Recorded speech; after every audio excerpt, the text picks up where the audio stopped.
Jura, ang Shinjo clone na kasalukuyang maituturing na pinakamalakas na nilalang at villain sa Naruto universe. Nagawa nga niyang durugin itong si Kawaki. Itong Kawaki na mas malakas pa nga or at least same level ni Ishiki Ototsuki sa pamamagitan lamang ng dalawang suntok. So gaano nga ba kalakas itong Shinjo clone na si Jura? Pakipindot nga muna ng like and subscribe para updated ka sa mga parating na Boruto updates at tinang simulan. Paano nga ba natin malalaman kung gaano talaga kalakas itong si Jura? Well, pagbabasihan nga natin dito yung one-on-one battle nitong si Jura at Kawaki dito sa chapter 8 ng Boruto 2 Blue Vortex. Nagsimula nga itong labanan na ito noong nasa loob nga ng isang bookshop ng Konoha itong si Jura kasama si Hidari. Then dito nga biglang inatake ni Kawaki si Hidari gamit ang chakra rods na nagawa ngang maiwasan ni Hidari gamit yung kanyang rinigan. Then dito na nga lumabas si Jura sa bookshop para harapin at kalabanin itong si Kawaki. Dito nga agad ginamit ni Jura ang wood style para i-restrain ang movements ni Kawaki. Then dito nga ginamit ni Kawaki yung kanyang dojutsu na Suko na Hiko na para mapaliit nga yung kanyang sarili at mabilis na makapunta sa likod ni Jura, ngunit na-anticipate nga ni Jura itong atake na ito.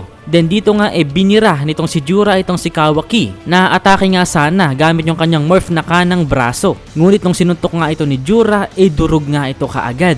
Keep in mind guys na naka-activate nga itong version 1 ng karma nitong si Kawaki. Kaya nga nasindak dito si Kawaki dahil kakaiba nga yung lakas na naipakita nitong si Jura. At dito nga binira ulit ni Jura itong si Kawaki ng sobrang lakas, kaya nga makikita natin dito na talagang bagsak talaga si Kawaki at hindi na nakabangon pa.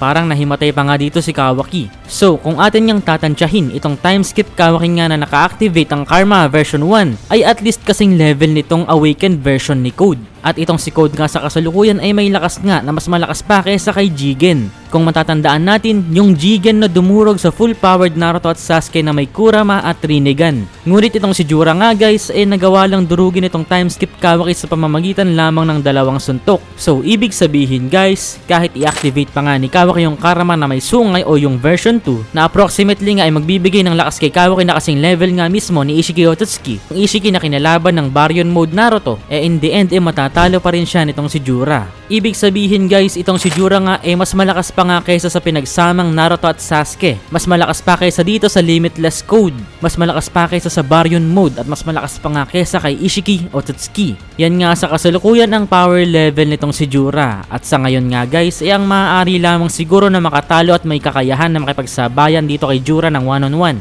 possibly itong si Boruto at itong si Himawari na may hidden tail beast power na makikita nga natin sa susunod na Boruto 2 Blue Vortex chapters.